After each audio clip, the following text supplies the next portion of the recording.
Welcome back to the channel. We are in the middle of winter right now, which means it is the absolute best time to find great deals on boats. All those cheap boats and outboards you see me working on and flipping on my channel have to come from somewhere, right? That's right, and today I will be showing you how to find amazing deals like that. All the stuff you'll ever see on my YouTube channel comes from Facebook Marketplace. We are first going to talk about how to optimize your Facebook Marketplace app in order to put the best deals that you are most interested in front of you. Also going to talk about how you can really grow your knowledge on what things are worth so you are able to spot a good deal right away. I'm going to take you guys through an example of how I analyze a boat that I see on Facebook Marketplace, how I count numbers in my head, and how I can tell that I'm going to be profitable before I ever message the seller. Gonna talk a little bit about the laws involved in this type of side hustle. Finally, guys, I'm gonna take you through on Marketplace and I'm gonna show you what I look for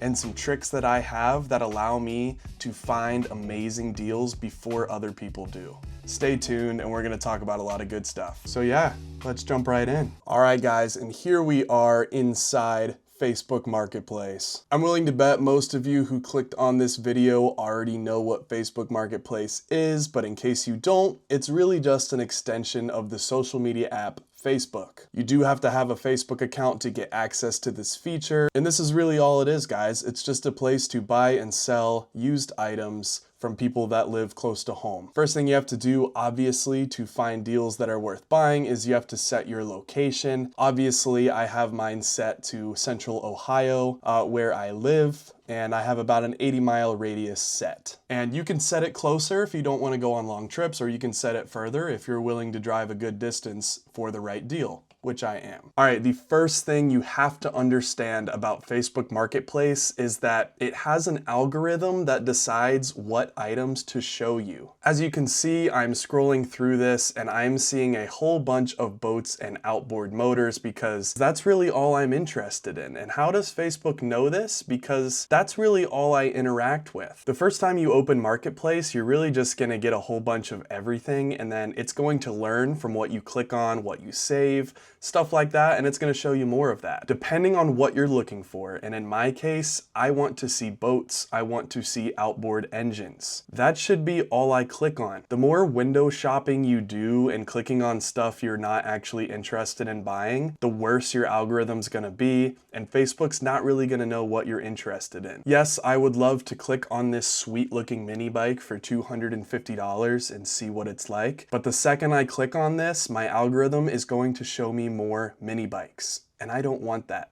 So I'm not gonna click on it. That's first thing you need to know. Whatever you're interested in finding a great deal on, only click on items very similar to that. All right, now that we have our marketplace algorithm trained to show us 80 to 90% of what we're looking for, which mine is, it's mostly boats and outboards. Now we have to learn how to find a good deal. So how do you know if something is priced fairly, overpriced, or if it's a great deal that you should buy? Unfortunately, Facebook Marketplace does not have a little Kelly Blue Book sticker that yells, "This is a great deal" at you when you're scrolling. And unfortunately, the only way to identify good deals quickly is to just know what something's worth. Now, I know, it sounds so simple, right? Well, just know what it's worth. How do I know what it's worth? I don't know what stuff is worth. I get it. If you guys are trying to get into flipping, or if you're just looking for something cheap but don't know the value of stuff, the best possible thing to do is scroll through and find items that would maybe interest you. For example, this bass boat. I'll click on this boat, and what am I going to do here? I'm going to hit this little save icon. You can save listings for later, and Facebook will also notify you if the seller cuts the price or if it's sold. Anything related to this item, Facebook will notify you about it. The best way to become knowledgeable about a group of items like boats or antique trucks, make sure you go through Marketplace and save a bunch of stuff and just take note on how long they take to sell. If something is priced very low, it's a great deal. It is more often than not sold the day of, or the day after being posted. Those are the extremely good deals, the steals that we want and that we're looking for. For the most part, if something's way undervalued, it's going to be gone in the first couple days. Things that are fairly priced will probably take about 5 days to a week, maybe a week and a half to sell. If it takes that long to sell, I'd say they're probably pretty spot on what that item was worth. And finally, if something is overpriced, it's listed 2 weeks, 3 weeks or more, it's probably priced way too high, etc. So yeah, guys, just spend time, save some items, keep an eye on their movement, and over time you'll be able to get pretty darn good at knowing what certain things are worth, what things will sell for, and how quickly things will sell at a certain price. So the best thing to do is just keep saving, keep monitoring, keep learning in your local area so you know what things are worth here. All right, guys, so we are now in a place where we have a trained algorithm. It's showing me what I want to see, and also I'm very knowledgeable on what is a good deal and what is not. So once we're at that point, we can start scrolling and doing some deal hunting. So I'm going to scroll through and I'll let you guys know what I find. And okay, I think I've got something here that has caught my eye as a possible winner, so let's take a closer look. So right now we are looking at a Ragin' Cajun bass boat from 1980. The first thing that really drew me to this ad, it is a bass boat. It is properly powered with a 120 horsepower Evinrude. It looks like it's got a good trailer. I can see a photo of the seller towing it, and in my area, $1,500 for a bass boat with that engine and a good trailer is a great deal. So in my area, with everything running perfectly, a good safe trailer, electronics working, and just cosmetically looking good, this boat's gonna get about $4,000. As of right now, we don't know anything else about the boat, but we do know there's about $2,500 of potential profit to be made here. First thing we're going to do is we're going to expand our description and see what the seller has to say. Ragin' Cajun bass boat, got clear titles for boat and trailer, runs but won't idle, needs a carb and a starter. Do have a video of it running if needed, but selling for cheap because I don't have time and I want to do some upgrades to my truck. So as far as the description is concerned, the seller has not really given us a lot of good info on this thing, so let's take a closer look at the photos and see what we can't figure out. So the very first thing I noticed about this boat is the lower unit on this outboard looks pretty beat up. It looks like it's missing some paint or it's got a lot of corrosion on it. Maybe this boat was stored in a dock space at a lake or something for the lower unit to look like that. Regardless, the first thing I know is that it is just visually unappealing. This is going to require a little bit of paint, a little bit of touch up, but that's manageable. So let's move on. The second thing I see here is that the bottom of this hull looks pretty scratched up, looks pretty scuffed. No, it's not a big deal as far as the performance of the boat, but when you're selling something in the end, you do want some curb appeal, you want it to look nice, and that's going to require additional work. All right, so some more things I am noticing about this boat. This left tire, the rim does not look the same as on the right. This one looks very nice. This one looks a lot older and rusted, as if it's like a spare or something. It obviously pulls with that tire on it, but these are just things I'm going to be taking mental notes of. You know, I'm thinking in my head now, it's going to cost me 150 bucks or so. I want good, nice matching tires on the trailer. So these are numbers I'm adding up in my head as we look around. So we're not going to know right away how much money we're going to be spending in parts to get this engine running okay, but what we can take note of is all the ugliness on the boat that we are going to want to take care of before we sell it. We can start adding those numbers up so we get a better idea of what kind of budget we have. Now, another thing I'm seeing here is this steering wheel, right? This is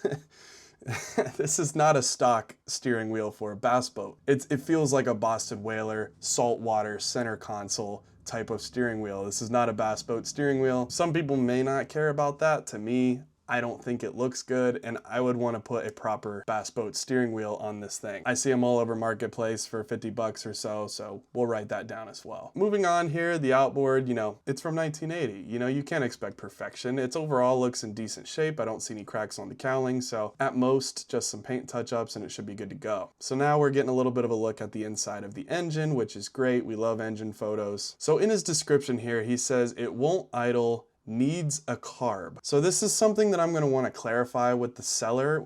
When you say needs a carb, do you mean like the physical carburetor is broken and it needs an actual physical entire new carburetor? Or was he trying to say it likely needs a carburetor rebuild? He says it's not idling well, so maybe it just needs a carb rebuild kit. You know, this is a question that I'm going to want to ask the seller and clarify, because buying a rebuild kit for a carburetor and buying an entire new carburetor mean two completely different things for your wallet. So moving on, we are getting some more engine photos here. He does also say that it needs a starter. As you can see, the gear is stuck in the up position on the flywheel, which it really technically shouldn't be at rest like it is, but in the end, starters can be rebuilt cheap, and you can buy cheap aftermarket starters as well, so I'm not really worried about it needing a starter. Yeah, overall the engine looks super clean inside to me. I'm not seeing anything that is screaming a red flag to me that the engine needs, you know, major work, etc. All right guys, so to kind of just summarize everything we just went through, it's looking like aesthetically this thing's gonna take about $300 to get looking nice and the way I want it to. And as far as getting the engine to run again, you know, carburetor rebuilds, you know, let's just say we buy 4 kits to be safe, we buy a starter, you know, maybe another $200-300. So in the end, to me, it's looking like I can get this boat in the shape that I want it to be in for about $500 to $600. Of course, things go wrong and I want to leave room for that, but as of right now, $600 is going to be my guess on what this bad boy will take to get ready to sell. So let's say $600, he's asking $1,500. If we pay full asking, that's $2,100. I'm pretty sure I could sell this thing for $4,000 once it's looking in tip-top shape. So that leaves us room for about $1,900 in profit. Obviously, I'm gonna need to pay a few $100s in taxes. You gotta pay the man when you transfer titles into your name. But after all the paperwork, all the labor said and done, I do think there is room to make about $1,500 on this boat. Who couldn't use an extra $1,500? So this is something I would totally take on with the goal of profiting $1,500 after it's all said and done. I can fix a lot of things, and a lot of things are negotiable for me in a deal. However, the one non-negotiable for me is that I need to make sure that I am playing by the rules of my state. So that is something very important, guys, when you're buying and selling stuff like this. You have to know your state laws. I live in Ohio, and I know Ohio's title laws very well, and you should too before you buy something like this. So in Ohio, any boat or watercraft that is over 14 feet in length requires a notarized Ohio title. And also, any outboards that are over 10 horsepower require a title. He says here he has clear titles for the boat and the trailer. The trailer does also need registration. You obviously need to have a license plate for it. He says he's got that. He says he has the title for the boat, but what I don't see is that he has a title for the outboard. I do see that this particular deal is in the state of Indiana though, so I would have to Google real quick and double check if Indiana even requires outboard titles, but you're starting to get the picture. I need to make sure that what I'm buying is legal. I will never buy an outboard over 10 horsepower that does not have a title, and I will also never buy a boat over 14 feet that does not have a title. I would be breaking the law in doing so. So you have to know your state laws when you start to flip stuff like this, stuff like cars, trucks, and you got to follow them closely or you're going to get yourself in some trouble. So I will eventually message this seller and just see what paperwork he's got. If it's not too far, he's got all the paperwork taken care of, then this would definitely be a deal that I would go for. And also, this hypothetical profit scenario is completely dependent on this engine having good compression. We can fix any engine that's got good compression, but that is something we need to know. So I would ask if you wouldn't mind going through the trouble to send me some compression numbers, or if he would mind that I did a quick compression test on the engine once I arrived. It's a completely appropriate thing to ask people selling boats if you can compression test their engine, and if they say no to a quick compression test, the majority of the time, they're gonna be hiding something that they don't want you to know about, and I suggest you run. All right, guys, so that's a little bit of how I analyze potential deals before I even bother messaging the seller. Hopefully that was useful. So right now, real quick, I'm going to take you through a few of my saved boats and show you some things to look for that you might see that could really put you onto a good deal before other people see it. So most people, when they scroll through Marketplace, are looking at the photos first and reading the title second. If the photo does not look like something they care about, they're probably not going to read your title. There are some ways to take advantage of that. First thing, this outboard here, right? As we can see, the photo is just of a fuel tank. There is no outboard in this photo. However, the title says 6 horsepower Evinrude. I've sold plenty of 6 horsepower Evinrudes for about $400. So for a quick little flip, for a few $100, this is something that sparks my attention and something most people would likely scroll past. Make sure you're not only just looking at the photos, look at the title too, because if the title looks like something that's worth their asking price, but the photo doesn't reflect it, a lot of people are probably scrolling past it. So this is something to key in on. So as you can see, we go here, and in the second photo, we see the outboard. So the seller right here says it needs a water pump, $100, comes with a fuel tank. This is easily a $350 outboard. We'll probably get $400 with the combo as a fuel tank, and all it needs is an impeller. That's maybe a 20-minute job and costs about $20. So this right here is a super easy route to about $300 in profit. That's one thing to check for, guys, is when the title says something different than what's pictured, is definitely something you want to look at, because a lot of other people are probably missing it. I will be back with more of my best tips on how to find cheap boats in just a moment. But right now, I gotta tell you guys about Prize Picks. Do you guys know that Prize Picks is the #1 daily fantasy sports app? Insanely fun, very easy to play, and all you gotta do is kick back on your couch with your favorite beverage and watch some football. All we're doing is scrolling through the app, picking 2 to 6 players, and choosing whether we think they're going to get more or less than their Prize Picks projections. Prize Picks is offering some massive payouts. You guys can legitimately 100x your money in just a few taps. You guys already know I just submitted my lineup for the week. Let me show you who I'm rocking with. Taking Saquon Barkley, more than 112 rush yards. Taking T. Higgins to get himself a touchdown. Mike Evans is absolutely getting more than 84 receiving yards. Taking Kyron Williams to absolutely get more than 93 rush yards. And finally, Bucky Irving will have at least 81 rush yards. If I go 5 for 5 on these picks, my $100 is gonna turn into $2,250. Go to prizepicks.com and sign up using code BOATBUSTERS. All you gotta do is play a lineup of $5 or more, and when you do this, you're gonna get $50 put straight into your account for free. Guys, click the link in the description, prizepicks.com, code BOATBUSTERS, daily fantasy sports made easy. Now back to the video. So here's another thing that I also love. I absolutely love when sellers do not bother to clean out a boat before listing it. Guys, this thing is full of leaves. However, it looks like a very clean boat on the outside. The engine obviously runs. He has a video of that here. But this is horrific curb appeal. No one wants to buy a boat that looks like it has been mistreated, is full of junk. One thing you just really need to know and understand, this boat goes from being worth $600 looking like this. You bring it home, you take a shop vac, and you suck out all the leaves, you power wash the darn thing, make sure it still runs good, and just like that, this becomes a $1,500, $2,000 boat. Just cleaning things and making them well presentable before you post them will make things worth so much more money. So we love when things look like great deals in good condition, but are just dirty and full of junk. All right, guys, one more quick tip I got for you real quick. We also love pictures with covers on them. So this seller did not bother to remove the cover off of their boat before they listed it. This was just a quick post by the seller. All it says in the description, with motor and trailer, and it's got a cover on it. What's inside the boat matters a lot. We have no idea if this has a sweet 4-stroke outboard with a steering wheel and seats inside this thing, or if it's just a little 9.9 with a tiller. We have no idea. We weren't given that information, right? This is something that most people are just blowing past. They're seeing it and going, well, I can't see it. I don't know. I'm moving on to something else that I can see. When we're looking for deals, you know, this is something we really want to key in on. We want to ask the seller, hey, do you have photos without the cover on it? What type of engine, what year, what horsepower is on the boat? If this boat had a 1975 Johnson 9.9 on the back as a tiller, then it's probably fairly priced. But if this thing has a 40 horsepower Mercury 4-stroke on the back, then this is ridiculously undervalued and would be a great